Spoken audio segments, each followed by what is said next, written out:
This channel is supported by Truefire. Truefire is an online library enough, you can get the Truefire All Access Pass for as cheap as they ever do it, the $99 thing. So just jump and do that if you're looking for the best price you can get Truefire All Access for.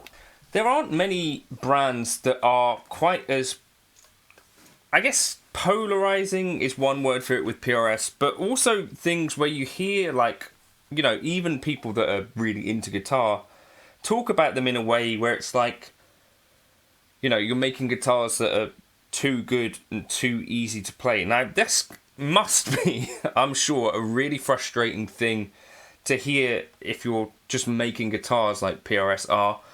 Whether that's at the top of the company with Paul or, you know, people that are actually working on the guitars themselves, because obviously there's quite a lot of people working for PRS.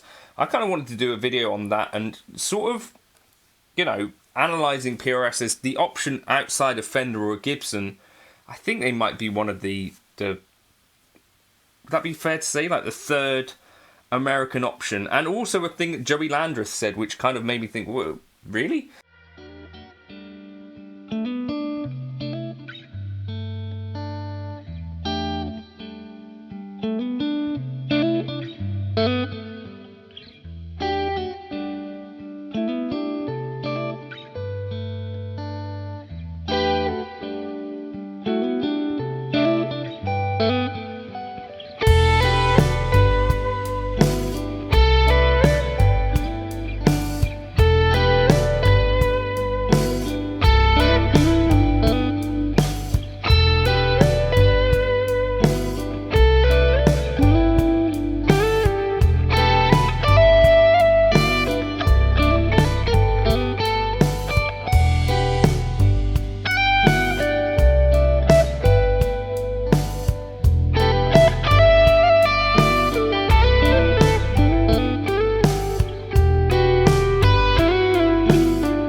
there's these Rev guitar interviews that get clipped up, right? And Rev and Joey Landreth were chatting, and Joey was playing a PRS DGT, I think, in this clip. And he was talking about, like, he's used to playing guitars that are, like, kind of junk, or, like, hard to play, or something. Something that I couldn't really figure out really what he meant, because from what I know of Joey Landreth, I think he plays Collins guitars. I've seen him playing Sir guitars. And to me, it just seems like that's kind of odd then, to me, because it's like a PRS, a Collins, a Sir. These are all very, very, you know, expensive, well-made guitars that you'd think, especially with a Sir, right? Because a Sir to me is like, you take something that looks like a Strat, but actually it's a little bit more of a modern take on it. So you might have something like stainless steel frets on it. You might have some pickups with their handy noiseless sort of setup. The necks, they come in various shapes, but the average Sir to me is a little bit more like a modern sort of Strat, right? The Collins stuff, definitely, I think that's a bit more old school, but the Collins that I played my buddy Jake's Julian Large signature, was definitely not a guitar that was difficult to play. So this was one of the things with the Landreth comment, which I was just like, how can that really be the case? Based on some, has he played Duesenbergs as well? But either way, Joey Landreth is always playing, as far as I can tell, really, really nice, well-made guitars. And to me, PRS would fit within that realm as well. Certainly, when you think of Collins, you know, PRS, it's like flash guitars that are made to look really nice. You know, something, to me, PRS is like somewhere between furniture and guitars in some ways, might be a way that I would describe it, where it's like, obviously, they're selected for really pretty wood and made in some ways so that they're going to look good on a wall, whether that is in a dentist's office or not. But this is, yeah, one of those things where you hear people sort of saying this about PRS, and most of the time they're not saying that they're junk guitars. Often they're saying like the guitars are actually too easy to play and stuff like that, which is really weird. The other thing that I see people saying is that they're not really their own thing, and they're like sort of a mismatch of a Fender and a Gibson, which actually I think, although aesthetically you might think, right, if Gibson made a Strat, is this something like what it would look like, or if Fender made a Les Paul, I think it does actually. By this point, if people are still saying that, to me, I think they've maybe just not spent enough time sort of looking at what PRS do, and certainly that for me was the case.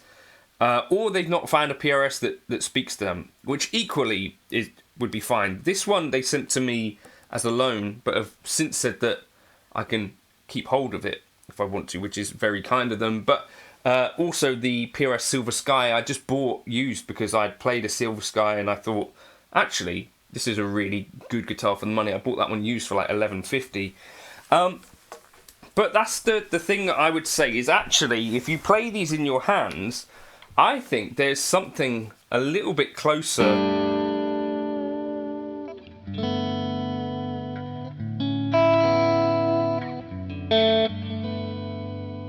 Certainly with some of the ones that I've played, to a bit more of a vintage feel to it, in that the neck shape is kind of not super skinny or flat on this one at least.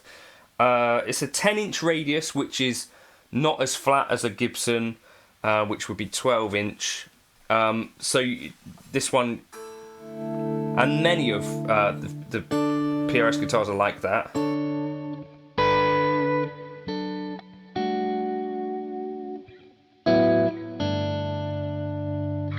What I find is they're also, so one of the things that I noticed with like the few vintage guitars that I played,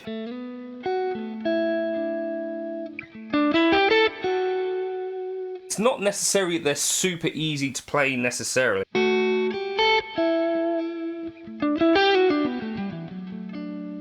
It's more that they reward certain types of playing where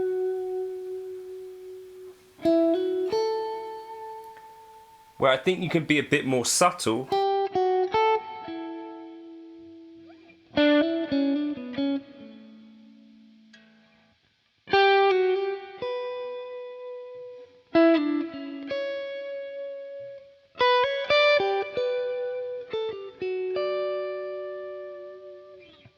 And one thing I like about PRS in particular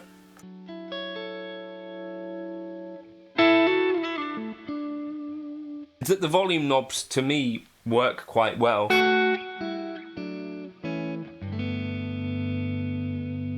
And encourage use.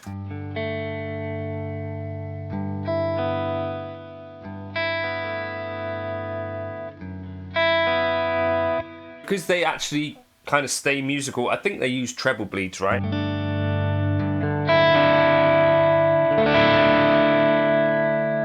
And so as a guitar, like, this is super versatile.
And yeah, Nitro, even here on the S2 line they're using now. I just think it's that's kind of, for me, what's frustrating about it is that lots of people will have some very strong feelings about guitars which are actually just normal, well-made, good-looking in a lot of ways, unless you really hate some parts of these. But I think, you know, that to me, like, the guitars are all about the wood, and that seems to be what Paul is really into.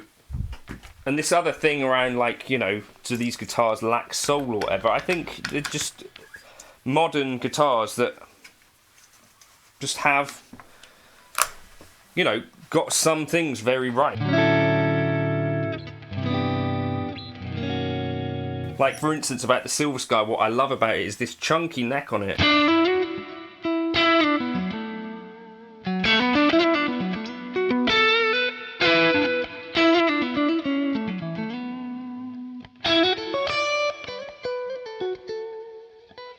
It's a pretty good.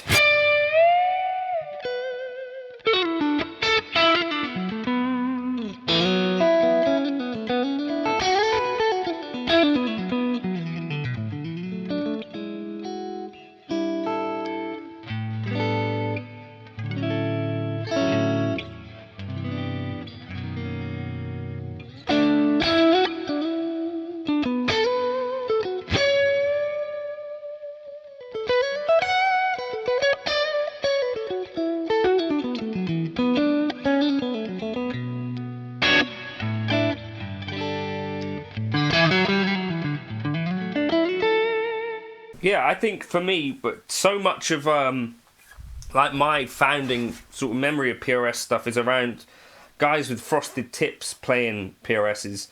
But I think that's for me a little bit frustrating. I'm sure it is for PRS as well. You know, being told that your guitars are too good, like I need something that plays a little worse, or whatever it is that people say they want. And also at the same time being lumped in saying, well, it's just a Gibson or a Strat. And I think these are realistically very different designs, and strong designs in and of their own sort of right. You know, how many actual iconic designs have Gibson or Fender come up with beyond the 60s? I wouldn't say there's tons.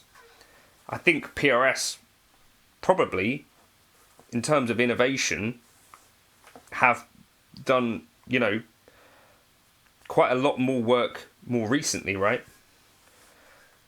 I'd love to see them figure out a slightly different neck joiner here. I think this is the one point of a PRS which ergonomically could be improved maybe, right? I don't know, let me know your thoughts in the comments. And if you don't like PRS guitars, again, let me know why. Is it the birds? Is it the headstock? Is it Paul himself? What is it about them? Are they too expensive? I also think the SEs are a really, really important part of the PRS story, given that that is probably what most people, if they're going to experience PRS, they're going to be through the SE. And particularly the SEs that look something like this, they're really, really very good guitars. The PRS DGT SE as well, I was a huge fan of that. A great feeling guitar for under £1,000. I think, yeah, PRS used to be like the expensive thing, but at the moment, you know, they do make some bonkers expensive stuff, but they actually have some pretty reasonably priced stuff, I think, as well, which belongs on the stage or in a studio. Let me know your thoughts. Cheers.